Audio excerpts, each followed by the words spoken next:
The badge was right there on her chest. Patrice Osi saw it from the nurse's station, the blue lanyard, the photo, the gold-lettered CN, beneath the name.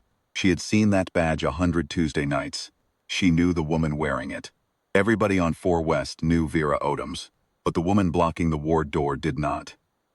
Karen Lyle had transferred from the Briar Hill campus 3 weeks ago, and in 3 weeks she had reorganized the supply closet, revised the break schedule, and introduced herself to every physician on the floor. She had not, apparently, introduced herself to the charge nurse. She stood now at the badge reader entrance with her arms folded and her chin lifted, and she was telling Vera Odoms, calmly in the tone of someone explaining something to a person who should already understand, that she could not enter the restricted cardiac ward until her credentials were processed through the desk.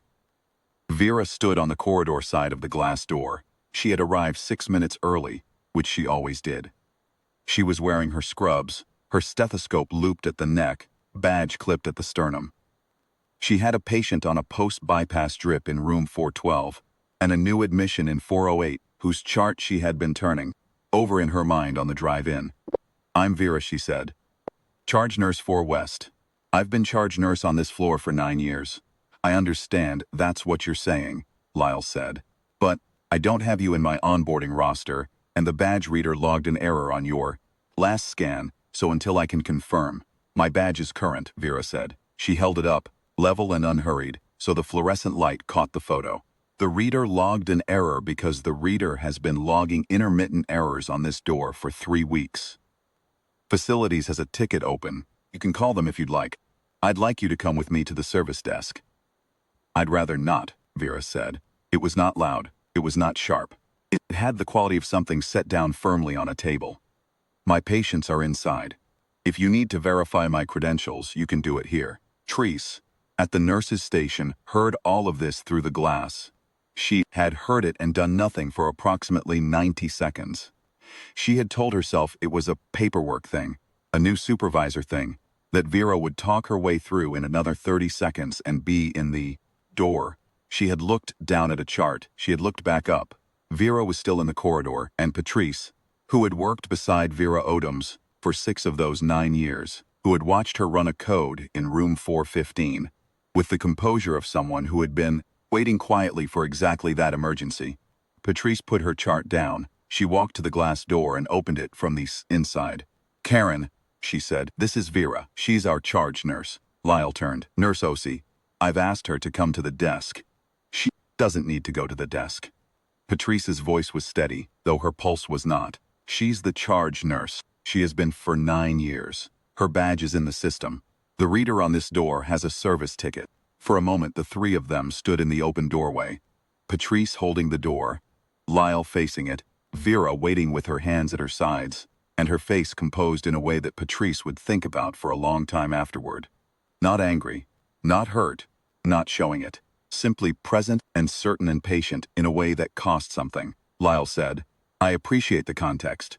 I still need to follow the process I've been given." "Then follow it while she's inside," said a second voice. Marcus Webb, an orderly who had been restocking the linen cart 12 feet away, and pretending not to listen, had stopped testing. He did not raise his voice.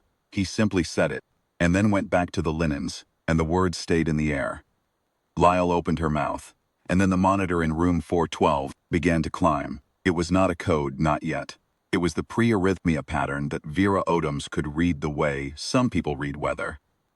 The slow-rising trend that meant you had 4 minutes, before it became an emergency and 30 seconds after. She was through the door before Lyle finished her next sentence, moving at the controlled speed that is faster than it looks, and Patrice was a step behind her. Dr. Anand Reyes was coming from the elevator when the telemetry alert reached his pager. He came through the door to find Vera already at the bedside, already on the phone to pharmacy, already talking to the patient, a 63-year-old man named Earl who was squeezing her hand and asking if he was going to be all right. "You're going to be fine, Earl," Vera said, and said it in the tone that made it true. It took 11 minutes. Reyes adjusted the drip. Patrice ran the secondary line. Vera tracked the numbers and called them out, and when Earl's rhythm smoothed back into regularity, she took a breath. that nobody in the room was small enough to remark on.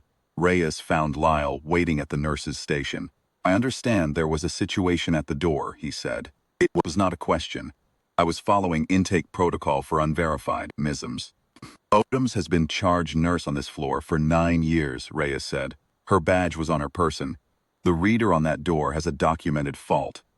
He looked at Lyle with the particular stillness of a man who had chosen his words carefully and intended to say only those.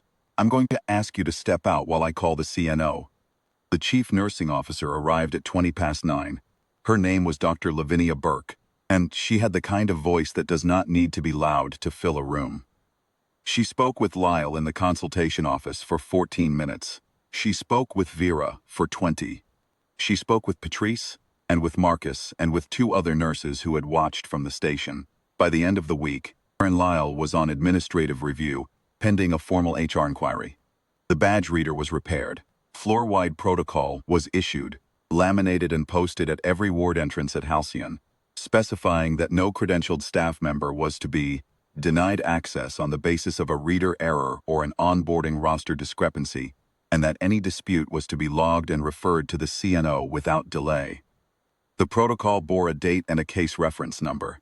It did not bear a name, because that was not Vera's way. What Vera's way was, she came back on Wednesday night, same blue lanyard, same stethoscope at the neck, same 6 minutes early. She stopped at Earl's room and checked on him, and he told her he'd slept the best he had in weeks. "Good," she said, and moved on down the floor, and the ward moved with her. Patrice watched her go, and thought about the 90 seconds she had looked down at that chart.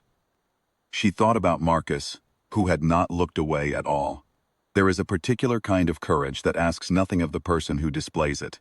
No audience, no reward, proof that it will matter. It is the courage of a woman who stands in a corridor, badge on her chest, and does not move and does not rage, and trusts that the truth will arrive in its own time. And it is the courage of the people who see it, who have the choice to look away, choose instead to open the door. That ward chose. And the door at last opened both ways.